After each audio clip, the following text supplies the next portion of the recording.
আসসালামু আলাইকুম, কেমন আছেন সবাই? আশা করছি যে যেখান থেকে আমার এই আজকের ব্লগটি দেখছেন সবাই সুস্থ আছেন, ভালো আছেন। আলহামদুলিল্লাহ, আল্লাহর অশেষ মেহেরবানিতে আমিও আমার পরিবার নিয়ে ভালো আছি। চলে এলাম বরাবরের মতো আরও একটি ব্লগ ভিডিও নিয়ে।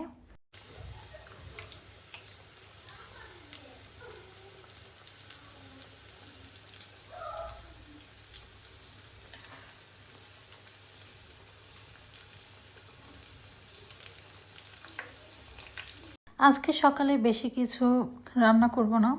আজকে জাস্ট হচ্ছে আমি যে চিকেন নাগেটগুলো বানিয়েছিলাম, তো সেগুলোর মধ্যে কিছু চিকেন নাগেট ছিল।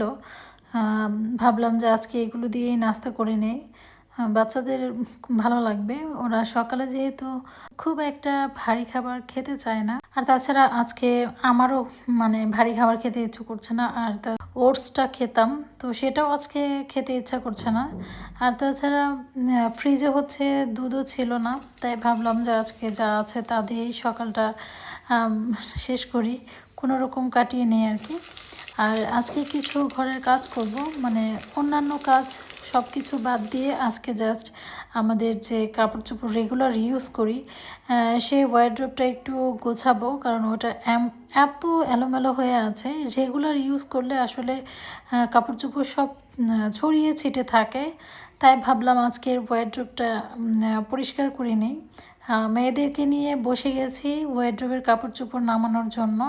তো প্রত্যেকটা ড্রয়ারে হচ্ছে আলাদা আলাদা করে কাপড় চোপড় রাখা আছে, আমার গুলি আলাদা, বাচ্চাদের গুলি আলাদা। তো এভাবে আলাদা আলাদা করে রাখার কারণে কি হয়, আমাদের একটু সুবিধা হয় কাপড় চোপড় খুঁজে পেতে। তবে দেখতেই পাচ্ছেন বড় ছোট সবার কাপড় চোপড়ই একসাথে হয়ে গেছে। সেটাই আর কি আজকে ভাঁজ করে আলাদা করে নিব, আর যেগুলো হচ্ছে ইউজ করব না সেগুলো আলাদা করে রাখবো কাউকে দিয়ে দেওয়ার জন্য আর কি। ওয়ারড্রোব যার যার ড্রয়ার ভাগ করে দিয়েছি, তারপরেও কেন জানি না বাচ্চারা একজন আরেকজনের ড্রয়ার ইউজ করে, ভুল ক্রমে আর কি একটা আরেকটার মধ্যে রেখে ফেলে। বাচ্চারা যা করে আর কি, ওরা তো সবসময়ই সব কিছু মেনটেন করতে পারে না। যদি আমি একা হাতে করি সেক্ষেত্রে আলাদা, তখন আর কি নোংরা কম হয়, এলোমেলো কম হয়।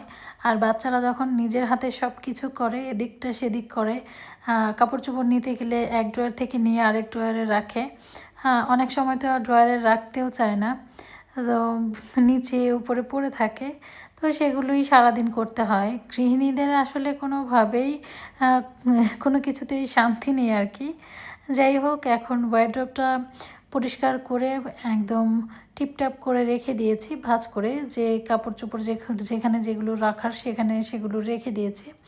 এবার চলে এসেছি ডাইনিং টেবিলটা একটু চেঞ্জ করার জন্য। ডাইনিং টেবিলের যে ক্লথটা ছিল সেটা উঠিয়ে এখন হচ্ছে, আমি সেই দিন বাজারে গিয়েছিলাম, বাজার থেকে হচ্ছে একটা ডাইনিংয়ের মোটা ধরনের কাপড় পাওয়া যায়। এটা কিন্তু একটা সুতি কাপড়, এটা আমি ওজন দিয়ে কিনে নিয়ে এসেছি। কিছু কিছু দোকানে হচ্ছে ওনারা ওজন দিয়ে বিক্রি করে এই মোটা কাপড়গুলি, হ্যান্ডমেড আর কি, হ্যান্ড প্রিন্টারই বলা যায়। তো এগুলো খুবই ভালো লাগে আমার কাছে। তো গেলাম একটা দরকারি, নিয়ে এসে পড়লাম আরেকটা জিনিস।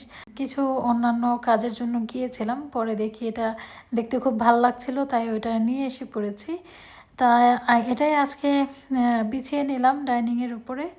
আর এই যে দেখতে পাচ্ছেন নুডলস, এটা হচ্ছে দুপুরে। দুপুরে হচ্ছে কিছু খেতে ইচ্ছে করছিল না, ওই যে বললাম সকাল থেকে আজকে ভালো লাগছে না, তাই দুপুরবেলা সবাই মিলে একটু সুপি নুডলস করেছিলাম। 3 মা মেয়ে মিলে বসে খাচ্ছি। এটা কিন্তু আমাদের জানালার কাছে বিছানার উপরে, কারণ আজকে বৃষ্টি হচ্ছিল। তো বৃষ্টির মধ্যে কারেন্ট ছিল না, ঘরের ভিতরে কোনো ধরনের আলো পাচ্ছিলাম না, তাই ভাবলাম আমি একটু বৃষ্টি দেখি আর জানালার কাছে বসে বসে নুডলসটা খাই। তো 3 মা মেয়ে মিলে খেয়ে নিলাম। খেয়ে নেওয়ার পর হচ্ছে বিকালবেলা রান্না করে চলে এসেছি। যেহেতু বৃষ্টি বৃষ্টি ভাব, মাঝে মধ্যেই বৃষ্টি হয়, তো আজকেও কয়েক ফোঁটা বৃষ্টি হয়েছে, তাই ভাবলাম আজকে খিচুড়ি রান্না করে ফেলি।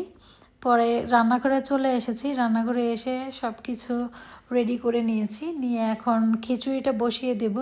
একে একে আমি হলুদ গুঁড়ো, মরিচ গুঁড়ো, গরম মশলা গুঁড়ো, এরপর হচ্ছে শুকনো যেই মশলাগুলো ছিল সব কিছু দিয়ে দিয়েছি। তো এবার দেওয়ার পর দেখছি আমার ঘরে আসলে সরিষার তেলটা শেষ হয়ে গেছে। অল্প একটু ছিল, সেটুকুই দিয়ে নিয়েছি, কারণ সরিষার তেল না দিলে খিচুড়িটা আমার কাছে মনে হয় অপূর্ণ থেকে যায়, খিচুড়ির স্বাদটা আসে না। মেন যেই স্বাদ সেই স্বাদটাই আসে না আর কি। এর জন্য আমি সরিষার তেল সবসময় পুরো রান্নাটা সরিষার তেল দিয়েই করি। তবে আজকে যেহেতু নেই, তাই আজকে একটু সয়াবিন তেল ইউজ করব, মানে অল্প একটু সরিষার তেল আর অল্প একটু সয়াবিন তেল দিয়ে পুরো খিচুড়িটা রান্না করে নেব। আর ঝটপট রান্না করতে হলে এভাবেই রান্না করি, সব মশলা দিয়ে একদম হাতে মেখে তারপর রান্না করে ফেলি, এতে করে খুব ঝটপট হয়ে যায়। এখন আমার খিচুড়িটা সব কিছু মাখানো হয়ে গেছে, পানি দিয়ে এটাকে এখন আমি জালে বসিয়ে দেব। তো রান্না করা হয়ে গেলে আমি এটার উপরে হচ্ছে একটু ঘি দিয়ে দিয়েছিলাম, সেটা ফুটেজটা আর কি নেওয়া হয়নি। তো এই তো দেখতেই পাচ্ছেন ঝরঝরে একদম খিচুড়িটা হয়ে গেছে। তো আমার মেয়েরা কিন্তু ঝরঝরে খিচুড়ি একটু কমই পছন্দ করে, ওরা হচ্ছে লেটকা খিচুড়িটা বেশি খেতে চায়, ওটা ওদের খুব পছন্দ। ওটা আসলে মাখাতে হয় না, চাবাতে হয় না, মুখে দিলেই গিলে ফেলে।